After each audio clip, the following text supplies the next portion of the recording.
Écoutez Isabelle Maréchal, c'est tendre l'oreille à de l'information juste, livrée avec une ouverture authentique. Isabelle Maréchal. Bienvenue au service à l'auto. Votre voiture est prête, prête à revenir la semaine prochaine. Voilà, c'est peut-être la dernière fois que vous entendez ce jingle fabuleux, populaire, à la demande générale. Louis-Philippe Dubé est avec nous. C'est le dernier service à l'auto. Louis-Philippe, merci d'être là, chroniqueur au Guide de l'auto. Salut. Il y a plein de sujets cette semaine qui sont sortis. Puis il y en a, je suis sûr que les auditeurs les ont pas vus passer forcément. Mm-hmm. Entre autres, celui-là, écoute, il y a un mouvement anti-voiture chinoise aux États-Unis qui est en train de on le savait, là. Ouais. Mais là, il y a comme des projets de loi qui sont à la veille d'être déposés. Et il y en a un en particulier qui aura un impact sur les automobilistes qui traversent la frontière. Oui, c'est ça. Il faut les regarder un peu, les prendre avec un grain de sel, là, parce que ce sont des projets de loi. Parce que ça se peut que je change d'idée, tu veux dire? Oui, ça c'est déjà arrivé, ça. Ouais. Hein? Écoute, on a peur de la collecte de données, essentiellement, par les entreprises chinoises qui ont des participations, par exemple, gouvernementales. C'est surtout ça que ça veut encadrer. La collecte de données dans les véhicules, là, moi, j'en parle depuis des années. On le sait, les collectes de véhicules, ces données-là sont importantes pour les constructeurs, mais aussi elles sont revendues. Donc, c'est très touché et les instances législatives ne savent pas trop comment toucher ça, approcher ça. Il y a un manque de connaissances un petit peu là-dedans. Donc, on tire un petit peu à gauche puis à droite. Essentiellement, qu'est-ce qu'on veut faire? C'est la première loi, ça interdirait les constructeurs automobiles qui ont une participation directe ou indirecte d'un gouvernement adverse, comme la Chine, à commercialiser des véhicules aux États-Unis. Déjà là, c'est bizarre parce que tu regardes Mercedes-Benz, par exemple, un actionnaire qui a à peu près 9,4% dans Mercedes-Benz, c'est une compagnie BAIC qui est associé au gouvernement chinois. Donc, Mercedes-Benz, selon ce projet de loi-là, pourrait pas commercialiser d'automobiles aux États-Unis. Le gouvernement chinois a 10% dans Mercedes-Benz? C'est BAIC, donc c'est une entreprise qui a une participation gouvernementale dedans. C'est pas le gouvernement, mais une participation. Ouais. Et on peut le retracer. Il y a bien des compagnies qu'on se demande s'il y a une participation gouvernementale ou pas. Ouais. C'est difficile à voir, mais celui-là, c'est ouvert. Mm-hmm. Donc, Mercedes doit avoir le marché américain, c'est très important. La deuxième projet de loi... Donc, ça les bloquerait. Ça les bloquerait, selon ce projet de loi-là. La deuxième, c'est pour empêcher tout véhicule connecté de fabrication chinoise de passer à travers les frontières aux États-Unis, donc ne serait-ce que pour une journée. Alors, un véhicule connecté de fabrication chinoise, ça peut être un Tesla Model 3, ça peut être un Polestar 2, ça peut être... et puis même, ça dit aussi que le constructeur, dont 15% ou plus est détenu par des entités chinoises. Donc, il faut faire attention. Nos données personnelles sont importantes, puis il faut pas que ça tombe dans les mains de gouvernements autoritaires, mettons, ou de régimes qui veulent mettre en jeu la sécurité. Mais il y a aussi là-dedans, quand on lit ces nouvelles-là, on se dit, il y a comme un levier commercial qui se fait. Tu sais, si on pointe, là, vous avez pas le droit de faire ça, vous avez pas le droit de faire ça, vous avez pas le droit de faire ça, puis après ça, on peut négocier pour des accords commerciaux. Je donne un exemple. Il y a eu une loi qui a été proposée en 2024, qui a été rentrée en 2025. C'était pour interdire les logiciels chinois dans les véhicules pour les modèles 2027. Fait que c'est des modèles qui s'en viennent. Ouais. OK. Et ensuite, le hardware, là, les équipements comme les modems qui envoient les informations directement aux constructeurs over the air en 2030. Les interdire. Ça, c'était aux États-Unis. Qu'est-ce qui est arrivé? Volvo assemble des véhicules en Chine, est une propriété de Geely à 80%, qui est une compagnie chinoise. Et puis, il y a eu une exemption. Pourquoi? Parce qu'ils ont investi 1,3 milliard dans leur usine en Caroline du Sud. T'sais. Donc, Volvo a un passe-droit sur la sécurité nationale à cause de ça. Fait quand on lit tous ces points-là, faut faire attention parce que oui, c'est important de regarder où est-ce que nos données personnelles s'en vont. Il y a une étude là, en 2023 qui a été faite par la fondation Mozilla, là, qui est le furteur Internet, là, qui s'appelait Privacy Not Included, qui a découvert que la majorité des constructeurs collectent beaucoup plus d'informations qu'ils en ont besoin pour le fonctionnement du véhicule. Ils nous le disent pas quand ils les vendent. Ils nous le disent pas. On voyait là-dedans dans cette étude-là, j'invite le monde à aller la voir, c'est l'identité, les affiliations politiques, les préférences sexuelles, etc. C'était tout listé dans les politiques de confidentialité de ces constructeurs-là et c'était vendu à des parties tierces pour des questions d'assurance ou même vendu ou même donné aux autorités pour donner, par exemple... Tes préférences de sexualité? Oui, si genre... sur le monde qui ont des rapports sexuels dans leur voiture? Qui sait?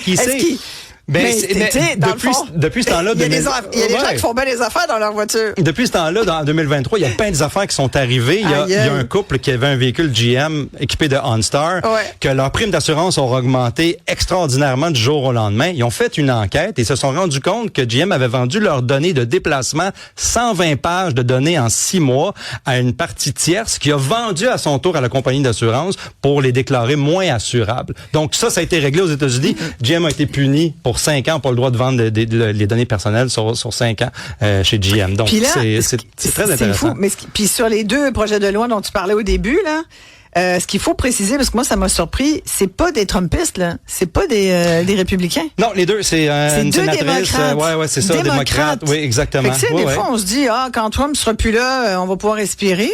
Pas sûr. Non, c'est ça. Il a comme donné un air d'aller, puis ça se peut qu'il continue de... Exactement. Et ça se peut que ça change beaucoup, mais il y a toujours un levier là-dedans. On veut protéger sous prétexte de sécurité, mais aussi on va laisser passer certaines affaires. Même dans le véhicule, on collecte maintenant des données biométriques. Par exemple, aux États-Unis, on veut rentrer un projet de loi pour évaluer, par exemple, la personne, si elle est en état d'ébriété ou elle est les facultés affaiblies. Il y aurait des équipements qui pourraient être installés de série sur ces véhicules-là. Mais qui empêcherait, par exemple, de démarrer le véhicule si tu es en boisson. Ça, c'est une bonne idée. C'est une bonne idée, mais le constructeur, par exemple, un constructeur chinois ou un constructeur américain pourrait dire, mais j'ai besoin de toutes les données biométriques et de les traiter chez nous complètement pour être capable de donner une réponse algorithmique au véhicule. Et sous le prétexte de la sécurité, ça passe. Est-ce que tu penses que ça dérange les gens? Parce que je vais te dire ce que certains auditeurs m'écrivent, là. Est-ce que ça dérange les gens, le fait que j'ai l'impression que nos données. Le monde accepte, et on ouvre le véhicule, on fait accept all, un peu comme sur nos téléphones quand on télécharge les cookies, les gens, c'est comme moi j'ai besoin d'utiliser mon véhicule, faut que j'accepte ça pour des raisons de sécurité, let's go, on s'en va. J'ai l'impression qu'on lit pas tout ça. Ben tu vois, il y a Francis qui me dit, moi mes données, je m'en fous pas mal. Mais mon argent, tu sais, genre tu sais, qu'ils aient mes données, c'est pas grave, mais mon argent, je ne veux pas qu'il aille en Chine. Oui, c'est ça, pour, par exemple, acheter un véhicule. Exact. Puis à 40 000 $, il dit, c'est quand même pas rien. Donc, il dit je veux pas ça. Fait que je comprends. Mais c'est quand même étonnant, tu sais, que les données... non, mais on est comme lousse avec nos données, finalement. Absolument. Et elles servent à quelque chose à la fin parce qu'on crée des profils sur nous. Et après ça, les parties tierces, les agrégateurs de données peuvent trouver toutes sortes de marchés qui vont acheter ces profils-là et puis qui vont essentiellement nous évaluer puis nous vendre des trucs en conséquence ou nous enlever des trucs en conséquence. Mais tu sais, il y a Stéphane de Saint-Jean qui dit, sincèrement, les Américains s'inquiètent de la collecte des données par les Chinois. Mais qu'est-ce qu'il y en est de tous les GAFAM qui peuvent pratiquement lire nos pensées? Évidemment, les GAFAM, ce sont des entreprises américaines. Ça, c'est super intéressant parce que c'est qui entre les États-Unis puis la Chine qui sont les pays qui parlent à tous les semaines de nous annexer? C'est pas la Chine. Alors, à date, là, ça va bien, c'est eux autres qui l'ont pas dit encore. Fait que, tu sais, il faut prendre le poids égal de chaque côté puis dire c'est quoi le problème. Mais, tu sais, du côté de chez Tesla, c'est une entreprise qui est très proche du pouvoir, qui collecte beaucoup de données, qui a plein de caméras sur ses véhicules. Et puis, on sent, on dirait, plus confiant avec eux autres, moins confiant avec les Chinois parce qu'on connaît moins. Mais à la fin, on dirait qu'il y a toutes ces données-là se ramassent dans les mains de quelqu'un qui va pouvoir en profiter et les tourner là. Sauf que ce que tu disais, c'est que si un de ces projets de loi, s'il passe le modèle 3 de la Tesla, mettons un gars au Québec ou une fille, ils ont une modèle 3, va aller magasiner à Plattsburgh. Oui. Si elle a été assemblée en Chine, ce qui arrive en ce moment, parce que là, on commence à importer à cause des nouvelles lois au Québec, les tarifs qui sont réduits. Surtout des Tesla. Polestar 2, Tesla, Lotus, quelques-unes, mais essentiellement, c'est les premières, c'est ceux qui étaient déjà assemblés là. Et puis là, la Model 3, c'est un véhicule américain assemblé en Chine, mais s'il arrivait à la douane et on se rend compte qu'il est assemblé en Chine, c'est écrit dans le bas de la porte, là, on se dirait, non, celui-là, on peut pas le laisser rentrer, mais une qui a été assemblée aux États-Unis, en Californie, c'est correct. Tu sais, c'est très bizarre. C'est très, très, très bizarre. C'est le même Elon Musk qui ramasse en bout de ligne, pourtant. Oui, aussi. Puis, tu sais, tout le monde a des téléphones intelligents, donc il y a des composantes qui ont été faites en Chine aussi, qui est beaucoup plus à proximité des gens, parce qu'on parle de ces véhicules-là comme étant capables de cartographier des lieux importants aux États-Unis. Les téléphones sont capables de faire autant. Donc, c'est vraiment, là, j'ai l'impression qu'il y a une espèce de menace économique en arrière, un levier qu'on veut jouer avec des adversaires économiques, leur dire, vous êtes fort à faire des véhicules, mais on va les empêcher de rentrer chez nous. Si on a un accord, peut-être qu'on va vous donner du lousse un peu, sous prétexte de sécurité, ce qui est pas vraiment vrai. Et comme on parle de données, là, il y a eu un document interne, je pense, du gouvernement canadien, là, une note de service de sécurité publique Canada, justement, Qui parle de la gestion de nos données. Ouais, qui dit de faire attention parce que si ces données-là tomberaient dans les mains d'une mauvaise personne, merci. Ouais. Tu sais, que des gouvernements pourraient les utiliser, mais c'est déjà des affaires qui arrivent en ce moment. Exact. Écoute, j'ai trouvé ça faisait tellement 1990 cette affaire-là. Puis c'est comme si on vient de se réveiller. Ah, faites attention aux véhicules chinois, ils s'en viennent, faites attention. Hey, ça fait ça, fait 10 ans qu'on en parle. Et puis en plus, par exemple, du côté de l'étude que je parlais tantôt de Privacy Not Included, beaucoup de données étaient collectées pour donner aux autorités. Par exemple, ils disaient, vos données, on les vend pas à des parties tierces, mais si les autorités américaines, par exemple, canadiennes, vont nous les demander, on va leur donner parce que c'est pour une enquête, quelqu'un qui a été, par exemple, on a vu quelqu'un, par exemple, qui a subi une agression dans un stationnement, puis il y a une caméra de Tesla qui l'a capté. Ouais. Mais là, la bande a été saisie puis est donnée, puis ça c'est correct, c'est bon, ça a servi à résoudre un problème.